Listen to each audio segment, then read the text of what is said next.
मेवाड़ की पावन धरा वीर शिरोमणि महाराणा प्रताप की जमीन पर आज वृंदावन के संत श्री गुरु जी रितेश्वर जी महाराज लेक सिटी न्यूज़ के खास कार्यक्रम में हैं।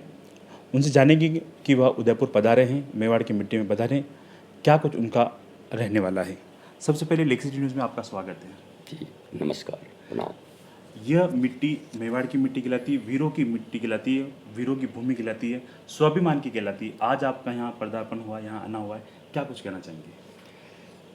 मनुष्य के जीवन में वीरत्व उसका भूषण है और जो बाहर से शत्रुओं पर विजय प्राप्त करता है उसको वीर कहते हैं और जो अपने आंतरिक शत्रुओं पर विजय प्राप्त करता है उसको महावीर कहते हैं। तो ये भूमि दोनों के लिए ही बहुत महत्वपूर्ण रही है, जहाँ पर वीर और महावीर भक्त जैसे भक्त भी यहाँ पर लोग बड़ी संख्या में हैं। तो यह पावन भूमि अपने आप में एक बहुत महिमावंत भूमि है। यहाँ की ऊर्जा अनंत है और यहाँ उपस्थित होने मात्र से आप वीरत्व और भक्ति के, मैं तो कहूँ, गंगा और यमुना में स्नान करने लगते हैं। मुझे ऐसा प्रतीत होता है। मैं यहाँ पर हूँ, सौभाग्यशाली हूँ और भारत माँ के प्रति, राष्ट्र के प्रति, ईश्वर के जो भी कर्म मनुष्य को मिले हुए हैं और एक संत और एक भारतीय नागरिक के रूप में मैं पूरे देश और दुनिया में करता रहता हूँ। और यहाँ कल आने का मुझे अवसर प्राप्त हुआ है और निरंतर कार्यक्रमों के माध्यम से मैं लोगों के बीच रहकर इस वीरों की भूमि का भरपूर लाभ स्वयं भी उठा रहा हूँ और मेरे पास जो कुछ है वो देने का प्रयत्न कर रहा हूँ। कहा जाता है कि यह कृष्ण की जो खास थी मीरा का यह मिट्टी की यह पावन भूमि कहलाती है। मीरा यहाँ राजस्थान की हुई और कहते हैं कि लास्ट जो समय था उनका वो वहाँ वृंदावन में जाकर के समा गई थी। तो मीरा का यहाँ ज़मीन है या मिट्टी है, तो उस बारे में क्या कुछ कहना चाहेंगे? मीरा के विषय में सबसे बड़ी चीज़ तो एक लगनशीलता जीवन में है। जी। अगर माँ मीरा से हम कुछ सीख सकते हैं तो ये सीख सकते हैं कि कैसे निरंतरता जीवन में रखनी चाहिए। और जीवन रखकर मीरा ने अपने कृष्ण के लिए, आराध्य के लिए पूरा जीवन लगाया। कृष्ण का अर्थ होता है आनंद। जी। तो वो आनंद प्राप्ति, ब्लिसफुलनेस के लिए अपने जीवन को उन्होंने लगाया।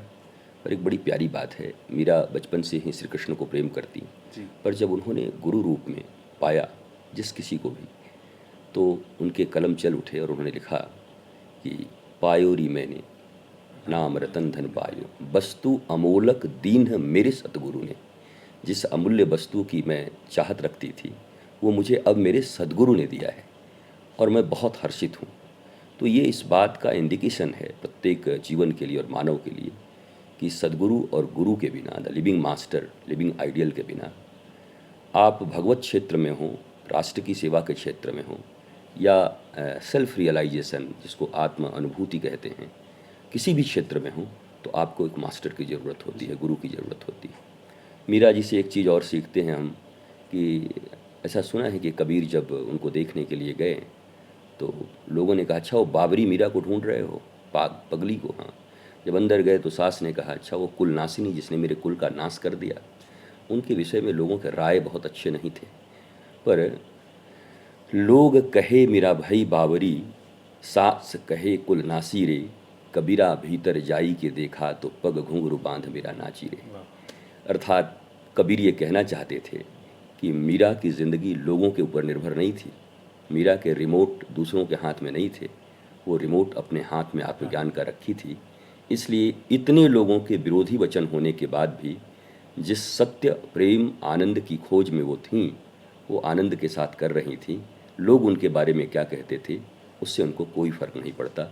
तो मीरा के इन दो पक्षों को अगर भारत देखे और सारी दुनिया देखे तो वर्तमान में जो 80% से ज़्यादा लोग तनाव में चल रहे हैं ज़िंदगी में, और न जाने ये डिजीज़ जो हमारी है, मेंटल डिजीज़, इससे पूरी दुनिया परेशान है, भारत भी परेशान है। तो मीरा उनके लिए एक लाइट के समान हो सकती हैं, एक किरण के समान हो सकती हैं। और इससे ये मेड़ता और मेवाड़ की भूमि बहुत महत्वपूर्ण है, जहाँ माँ मीरा का याद हमें आता है, उनका स्मरण आता है। तो मैं तो आपके चैनल के माध्यम से ही माँ मीरा को पुनः प्रणाम करता हूँ कि सर्वव्यापक उनकी जीवन नीति है उनका जो जीवन है वो पूरी दुनिया को इनलाइटेंड करे। आप आनंद के पीठाधीश कहलाते हैं और अभी आनंदम जो है वो पूरे भारत भर में मतदाता जागरूकता कार्यक्रम को लेकर निकला है, जिसमें आप जगह जगह जा रहे हैं। क्या कुछ मैसेज देना चाह रहे हैं? देखिए, अमूमन ये होता है कि भारत के साधु संतों को लोग ऐसा समझते हैं कि वो मठों और मंदिरों में रहते हैं। जी। उनका काम मठ मंदिर में रह करके पूजा कराना और दक्षिणा लेना, जी। इतने तक ही वो सीमित हैं। और इससे एक वर्ग भेद का धीरे धीरे विचारधारा लोगों ने पैदा किया है कि ये वर्ग ऐसा है जो केवल अपने स्वार्थ के लिए काम करता है। जी। आज ऐसा प्रकटित किया जा रहा है। मैं भारत का एक नागरिक हूँ, माँ भारती का एक बेटा हूँ, और लोकतंत्र का सबसे बड़ा महापर्व होता है ये चुनाव का महापर्व। इसलिए सबसे बड़ा महापर्व है कि बाकी जितने भी त्यौहार हैं, होली, दीपावली, दशहरा, ये महापर्व ये तय करेगा कि आगे अच्छे से मना भी पाएंगे कि नहीं मना पाएंगे। तो इससे बड़ा कोई पर्व हो नहीं सकता। आज हमारे बच्चे, हमारी जो पीढ़ियां हैं जिस तरीके से रह रही हैं, आने वाले समय में भारत के ऊपर जो जनसंख्या का दबाव है, संसाधनों की कमी हो रही है, और चतुर्दिक आप देख रहे हैं डेमोग्राफी की समस्या है, बहुत सारी समस्याएं हैं। हमारे पास कॉमन सिविल कोड नहीं है। एक किसी भी राष्ट्र के लिए ये बहुत ही दुख का बात होता है कि हम कहते तो हैं कि equality for all, but where is equality for all? जब 145 करोड़ नागरिकों के लिए समान नागरिक संहिता कानून ही नहीं है, तो फिर ये जो नारे लगाए जाते हैं, ये कौन लोग हैं जो सिर्फ नारे लगाते हैं? तो पूरे देश को खड़ा होना चाहिए, इसके लिए भी जन जागृति है। दूसरी बात यह है कि मतदाता जगें, और ज़्यादा पिछली 2-3 चुनावों से सिर्फ 55% से ऊपर राजस्थान का मतदान नहीं हुआ है। मैंने इसका अध्ययन किया, मैंने इसको देखा, और मैंने ये निश्चय किया कि मैं अभी पिछले 7 दिनों तक जयपुर और उसके आसपास के संभागों में था, और हजारों लाखों की संख्या में लोगों से मेरा मिलन हुआ। हमारी सुंदर शोभा यात्राएँ निकली, मतदान के लिए हमने लोगों को जागृत किया, और बहुत मात्रा में लोगों ने शपथ ली कि हम मतदान करेंगे। 5 से 7 लाख नए मतदाता आ रहे हैं पहली बार। उनके अंदर बहुत आनंद है, खुशी है, जोश है, और वो स्वयं भी देंगे और लोगों को और जगाएंगे। देखो, मैं पहली बार देने जा रहा हूँ, आप लोग भी आओ, और इस बार मतदान संख्या हम बढ़ाते हैं। ये संख्या जैसे ही बढ़ेगी तो सरकार सबकी होगी। अभी आधे लोग तो मतदान करते हैं, 54%, 50%। उस आधे में से भी जिसको आधा मिल जाता है वो पूरा सरकार बना लेता है। अर्थात 1/4 लोगों की ये सरकार होती है, और बाकी 75% लोग चौराहे, चौक, खेतों में बैठ कर के बुराइयां करते रहते हैं। तो ये जो 5 वर्ष में एक अवसर आता है, अज्ञानता के कारण हम में से बहुत सारे लोग ऐसा कहते हैं, को नृप हो ही हमें कहानी, कोई राजा बने हमको क्या हानि है। परंतु ये भाषा मंथरा की थी। मंथरा ने कहा था रामायण में कि कोई भी राजा हो, मुझे क्या फ़र्क पड़ता है, पर सबसे ज़्यादा फर्क मंथरा को ही पड़ रहा था, इसीलिए वो ऐसी बात कहती थी। मुझे ऐसा मानना है कि आप जिनके लिए रोटी, कपड़ा और मकान की व्यवस्था कर रहे हैं अपने बच्चों के लिए, क्या वो रोटी, कपड़ा और मकान उनके सुरक्षित रहेंगे, या वो युद्ध में रहेंगे, या अफ़गानिस्तान की उनकी स्थिति हो जाएगी कि जब हवाई जहाज़ के चक्कों और डैनों को पकड़ करके भागने की नौबत आ जाएगी? क्या ऐसी विभीषिका आएगी इस देश में? अगर इन सब चीज़ों से आप अवेयरनेस चाहते हैं तो मतदान के लिए प्रत्येक भारतीय नागरिक को, जागरूक नागरिक को जागृत करना ही होगा। यह कोई मेरा राजनीतिक टूर नहीं है। मैं सनातन संस्कृति से बहुत ज़्यादा जुड़ा हुआ हूँ, बिलीव करता हूँ और जीता हूँ वैज्ञानिक तरीके से। तो मैं तो सनातन संस्कृति, सनातन धर्म के प्रति लोगों को आकर्षित भी कर रहा हूँ, और मतदाताओं को ये कह रहा हूँ कि 100% मतदान करिए। जो उत्तम राजस्थान, उत्तम भारत और वसुधैव कुटुंबकम की हम बात करते हैं, तो जब तक हमारा कुटुंब उन्नत नहीं होगा, सनातनी नहीं होगा, तब तक वसुधैव कुटुंबकम की बात करने वाला इस विश्व में रहेगा भी कौन? एक हम ही तो हैं जो वसुधा को कुटुंब मानते हैं। तो हमारे कुटुंब अगर सही रहे, वो आगे बचे, तो यह वसुधा भी बचेगी, क्योंकि वो विचारधारा सिर्फ हमारे पास है। अगर ये विचारधारा के लोग समाप्त हुए तो वसुधा को समाप्त होने में समय नहीं लगेगी।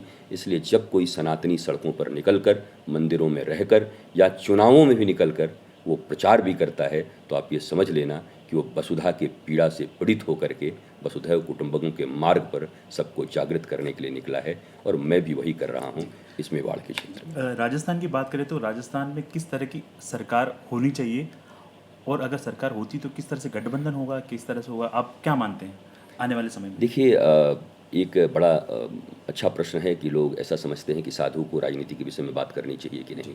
ये एक यक्ष प्रश्न है भारत में। पर मुझे ऐसा लगता है कि धर्म और अधर्म दो ही चीज़ें होती हैं, नपुंसक लिंग यहाँ है नहीं। तो या तो अधर्म से राजनीति चले या धर्म से चले। तो ये बात तो तय है कि धर्म से राजनीति चलनी चाहिए, चीनी और पानी की तरह दोनों को शरबत हो जाना चाहिए मिल के। तो धर्मयुक्त राजनीति हो।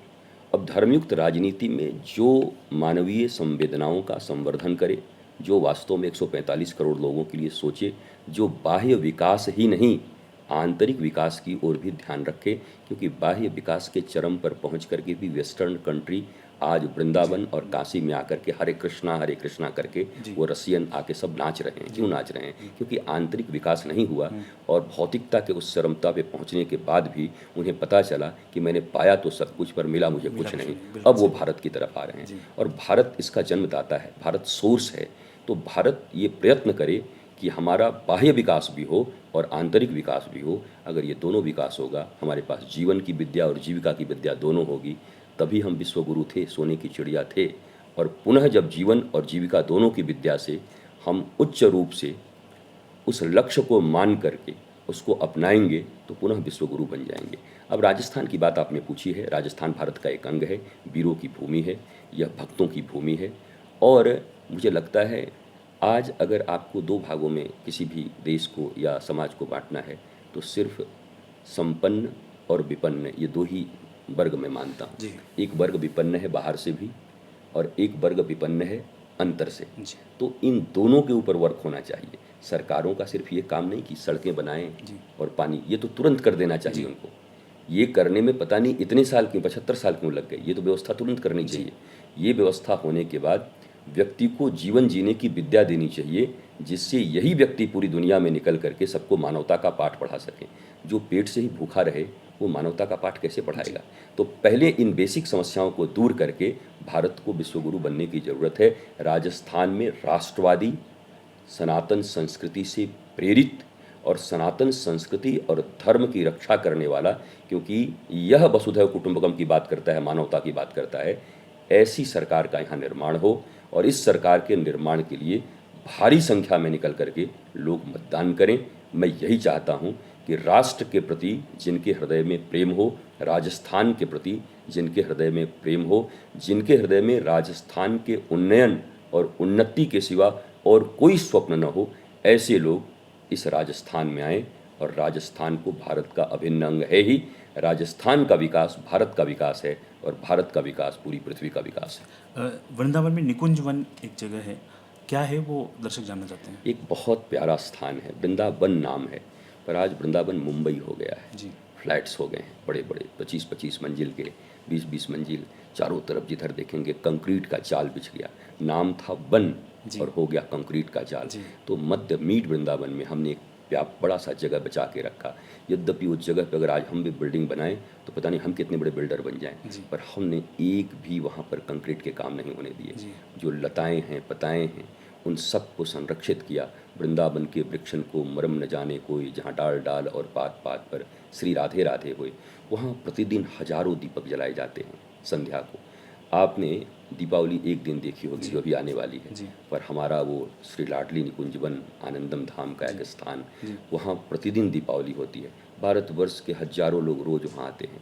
जब किसी को दीपावली और रियली राधा कृष्ण का अनुभव करना होता है तो वृंदावन में लाडली निकुंजवन की तरफ भागते हैं कि इतना प्यारा जगह जहाँ संध्या होते ही मानो ठाकुर जी पुनः गोधूली बेला में अपने गैयाओं को चराते हुए आ रहे हैं। ऐसी पूरी संरचना है और वो कोई फिल्मी सेट नहीं है, वो एक प्रकटित स्थान है। ऐसा लगता है कि आज भी ठाकुर जी और राधा रानी और गोपियों और ग्वाल की झनक और भनक वहाँ मिलती है। मैं तो आपके माध्यम से कहूँगा, आप तो स्वयं आएंगे ही, जो लोग आएंगे वो इस बात को फील कर पाएंगे कि वो इट्स रियली वृंदावन, आज मैं वृंदावन में आया हूँ। तो एक बड़ा दिव्य स्थान है जहाँ से हम सनातन संस्कृति का, वृंदावन के मौलिक परंपराओं का, भगवान कृष्ण जो इस्माइल और आनंद के प्रतीक हैं, उनका प्रचार और प्रसार हम कर रहे हैं। यह हमें बड़ा सुकून और बड़ा आनंद है इसका। जी, लीग सेट का थोड़ा सवाल है कि आपकी जो संस्था आनंदम है वो कई सारे मुद्दों पे काम कर रही है, पर्यावरण हो या नशे से जो पीड़ित हैं उनको नशे की लत छुड़ाना है। युवा क्यों नशे में गिरफ्त में आता जा रहा है? ये एक ही कारण है, सिर्फ जीविका की विद्या दी जा रही है, हाउ टू अर्न मनी। बाप बड़ा न भैया, सबसे बड़ा रुपया। केवल रुपया की विद्या दी जा रही है। उनको अपने शरीर के अंदर ही अपने मन को हैंडल करने की भी विद्या नहीं है उनके पास। इन इंद्रियों के ऊपर नियंत्रण कैसे रखें ये विद्या उनके पास नहीं है। बुद्धि का प्रयोग कैसे करें ये उनके पास विद्या नहीं है। विवेक नहीं है, चित्त नहीं है। तो जिनके पास न ब्रेक है, न एक्सीलेटर है, न क्लच हैं, वो गाड़ी या तो खड़ी रहेगी या रास्ते पर एक्सीडेंट करेगी। और यही हो रहा है पूरी दुनिया के साथ। सभी डिप्रेशन में हैं। 74% भारतीय आज इसके शिकार हैं, स्ट्रेस के। 88% पूरी दुनिया में इस एंजाइटी डिजॉर्डर्स के शिकार हैं। 90% अमेरिकन मेंटल डिजॉर्डर से शिकार हैं। आप ज़रा सोचिए भौतिकता के जिस शिखर पर हम बैठे हैं। 74% ये भारत के लिए अलार्मिंग नहीं है। अब 24 लोग ही ऐसे बचे हैं 100 में जो ठीक ठाक हैं बुद्धि से। बाकी 74 लोग कहीं ना कहीं स्ट्रेस में हैं। तो स्ट्रेस फ्री लाइफ जीने के लिए हमारा आनंदम सूत्र देता है आज पूरी दुनिया को।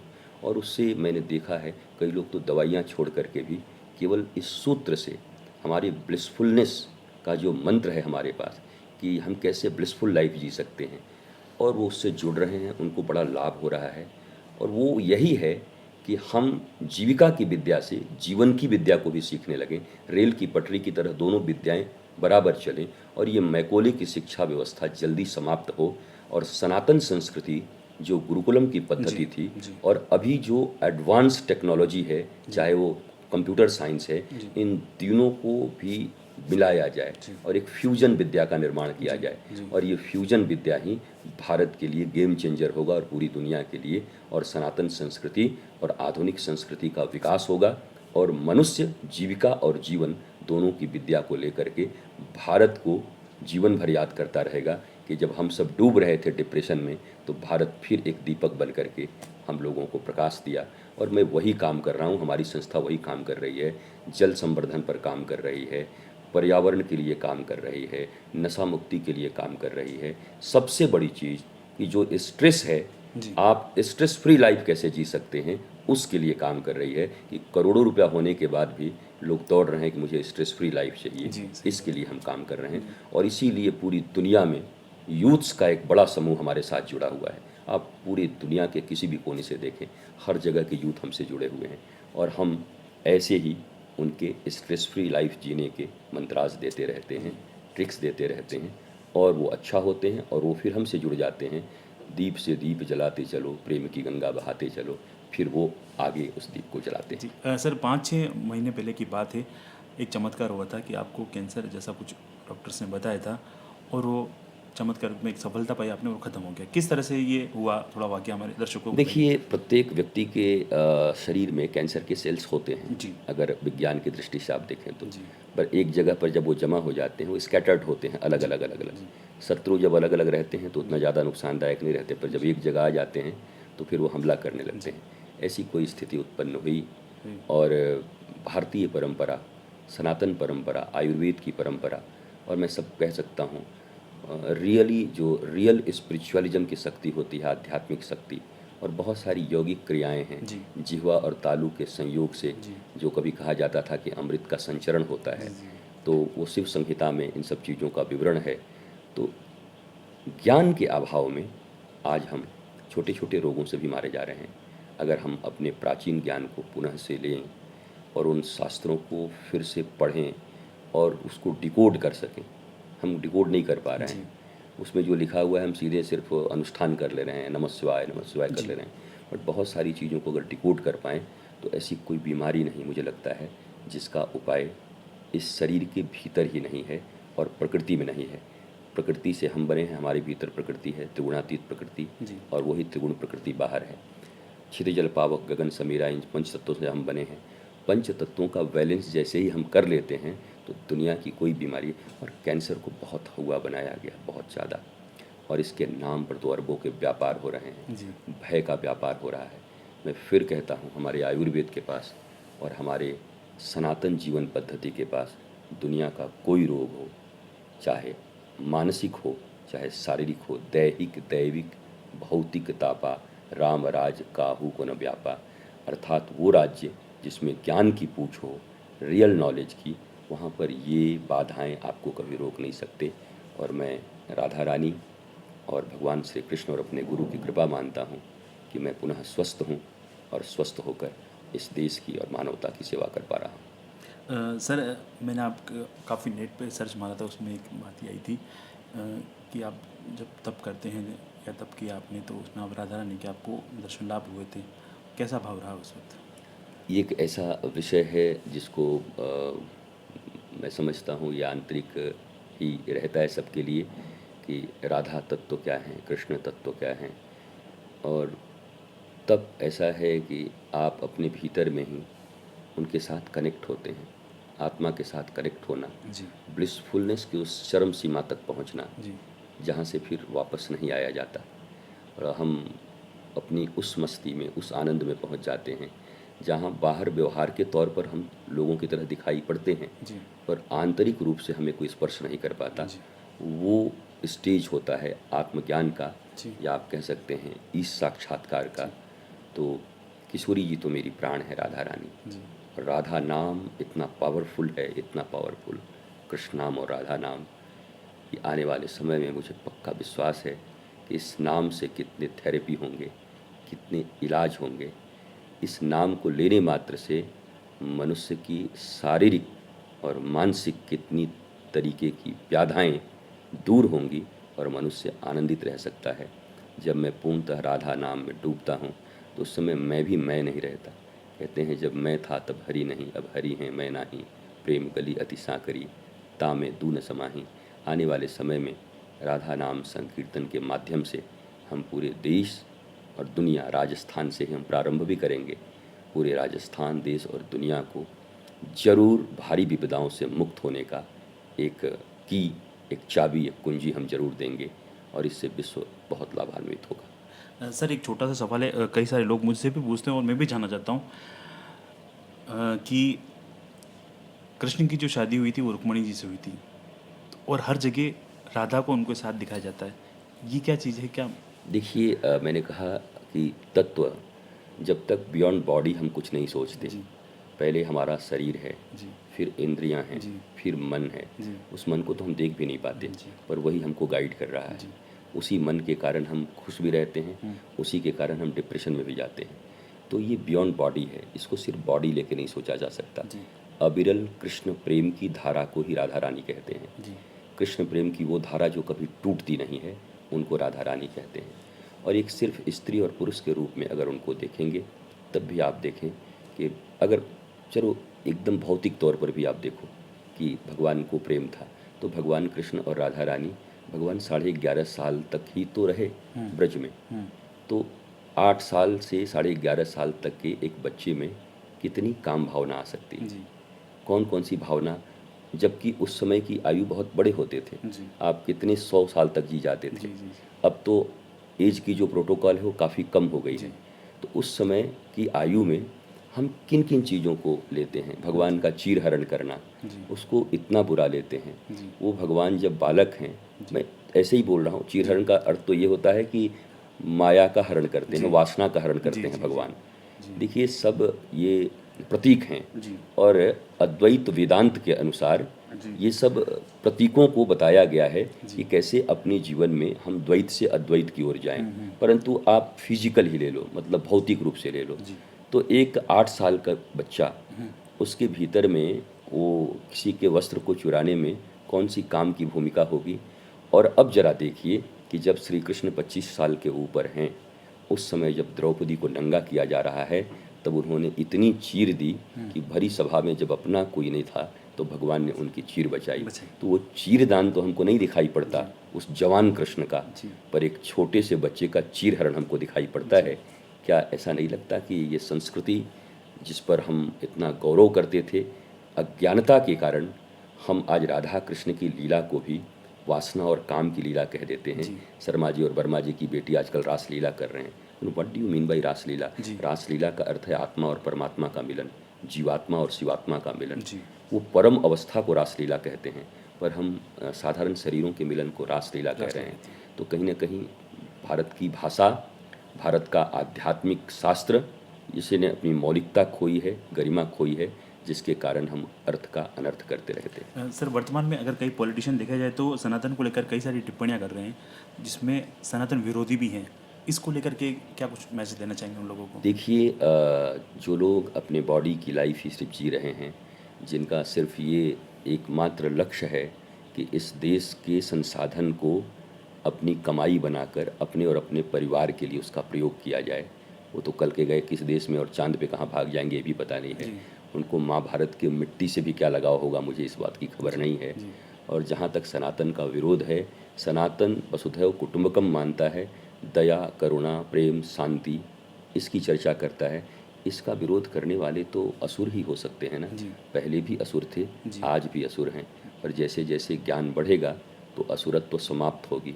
वो सब अपने निजी क्षुद्र लाभ में वो अटैक कर रहे हैं, तोड़ना चाहते हैं भारत को।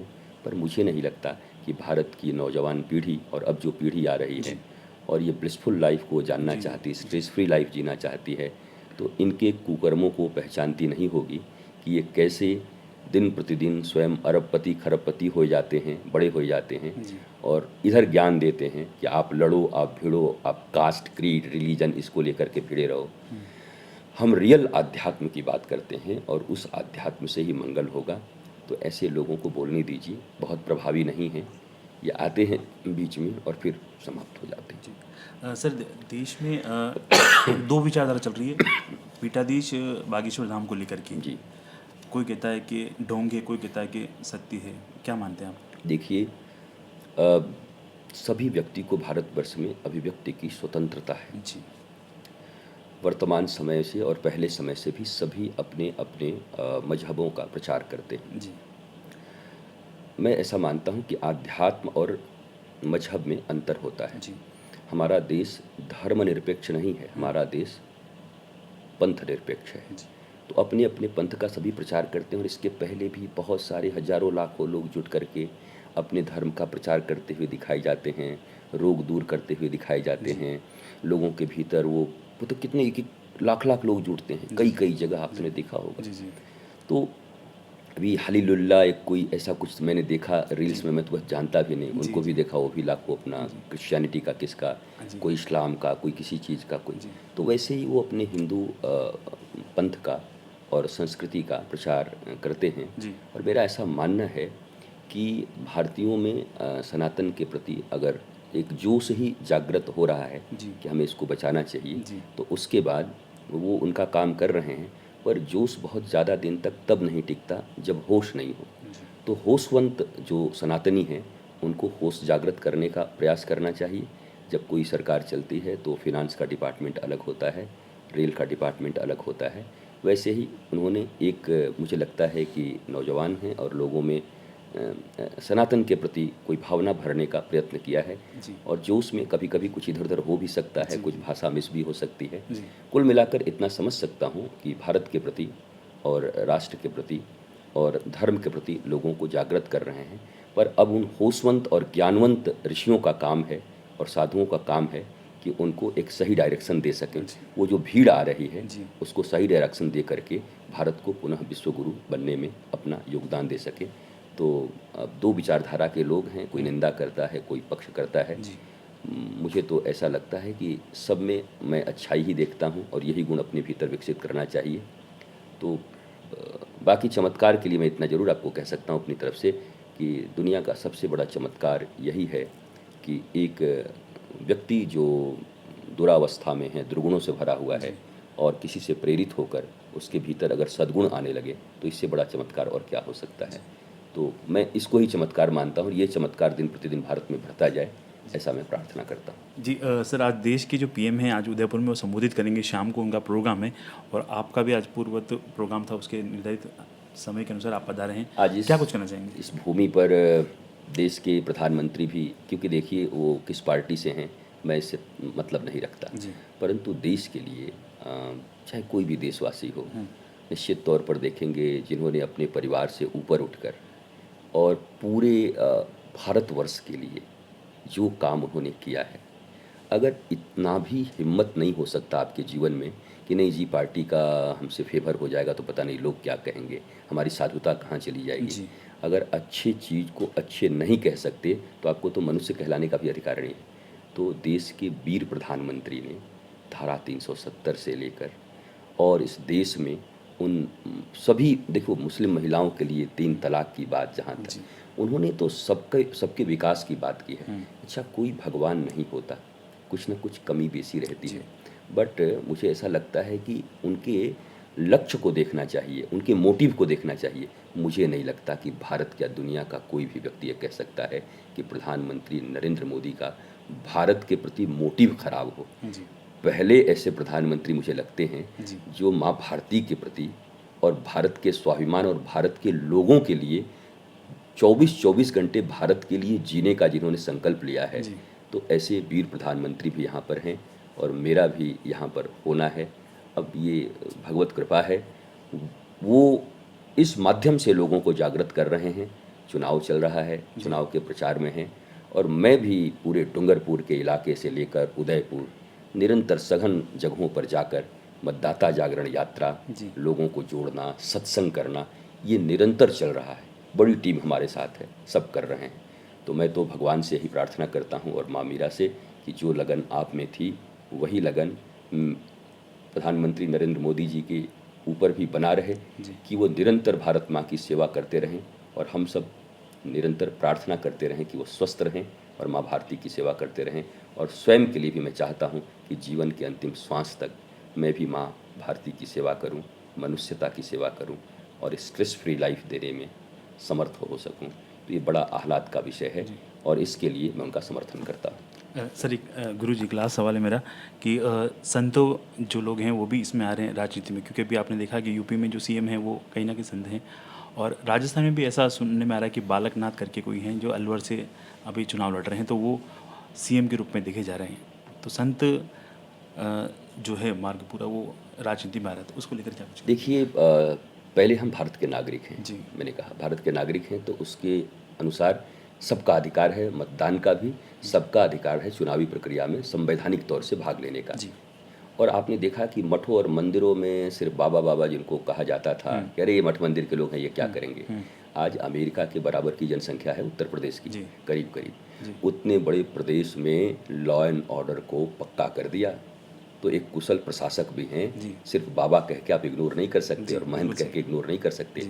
महंत योगी आदित्यनाथ ने पूरे भारतवर्ष नहीं बल्कि मैं दुनिया के राष्ट्र में भी लोग उनका नाम लेने लगे हैं कि भाई इतने बड़े प्रदेश को एक साधु, हिंदू साधु आते हैं, सनातन के साधु, और वो प्रशासनिक रूप से इतने कैसे कैपेबल हो जाते हैं। तो संत ही तो कैपेबल है ना, क्योंकि वो अपनी इंद्रियों पर लगाम रखते हैं। तो जिनकी इंद्रियों पर लगाम है, जिनकी अपनी कोई निजी इच्छा बहुत नहीं है, जो मनुष्य के लिए ही जीते हैं, जो ईश्वर की संतान मानकर सबको सबकी सेवा करना चाहते हैं, वो व्यक्ति जब राजनीति का अर्थ होता है उस नीति जिस नीति से लोगों की सेवा की जा सके, उनके लिए बनाई जाने वाली नीति के संस्थान को ही राजनीति कहते हैं। उन पर कैसे राज करना है, वो सुखी रहें। तो राजनीति में साधुओं को ही आना चाहिए, संतों को ही आना चाहिए। हमारे बाबा बालकनाथ हैं, हमारे बहुत करीबी हैं, हमारा बहुत सुंदर परिचय है और वो चुनाव लड़ रहे हैं और मेरी शुभकामना भी है और मैं संभवतः उनके क्षेत्र में जा भी रहा हूँ। तो वो चुनाव जीतेंगे भी, राजस्थान की सेवा भी करेंगे। प्रतापपुरी जी भी हैं, वो भी चुनाव लड़ रहे हैं। तो राजस्थान में ये काफ़ी झुकाव है और अच्छे संत, अच्छे साधु राजनीति में आ रहे हैं। अर्थात धर्मनीति तो पहले से, धर्मनीति की पुत्री है राजनीति। तो जो सब कुछ जानते हैं वो आ रहे हैं इस कीचड़ को समाप्त करने के लिए, तो इसका स्वागत होना चाहिए। और महंत योगी आदित्यनाथ ने तो दुनिया को दिखा दिया और भारत को कि केवल बाबा आप नहीं कह सकते। आप देखो प्रशासनिक तौर पर मैं एबल हूँ, मैं सब काम कर रहा हूँ, इन्वेस्टमेंट हो रहे हैं। सबसे बड़ी चीज़ लॉ एंड ऑर्डर इतनी अच्छी हो गई है, बहू बेटियां घर से बाहर निकल कर उत्तर प्रदेश में घूम रही हैं। इसके लिए भूरी भूरी मैं उनकी प्रशंसा करता हूं और मैं चाहता हूं कि साधु संत ये भी राजनीति में आए। हाँ, व्यक्तिगत मैंने ये निर्णय किया है कि मैं पूरा जीवन धर्मपीठ पर रहकर ही भारत की सेवा करूँगा और बाकी सबको आमंत्रित करूँगा कि आप प्रत्यक्ष राजनीति में आकर के और भारत की सेवा करें। चैनल पे बात करने के लिए आपका आभार। बहुत बहुत नमन बंदन कि आप लाखों लोगों तक इस बात को पहुंचाएंगे और वो उससे प्रभावित होकर भारत के निर्माण में अपना सहयोग दे सकेंगे। आपके चैनल को शुभकामना, ये बहुत बड़ा हो, इसकी रीच बहुत बड़ी हो और लोग जन जन तक ये पहुंच करके उनकी समस्याओं का समाधान करें। धन्यवाद। प्रणाम। तो ये थे वृंदावन के आनंद धाम के पीठाधीश सदगुरु श्री रितेश्वर जी महाराज, जो लेक सिटी न्यूज़ से खास बातचीत कर रहे थे। और ऐसे ही बेहतरीन कवरेज के लिए आप हमारे साथ बने रहिए और देखते रहिए लेक सिटी न्यूज़ राजस्थान।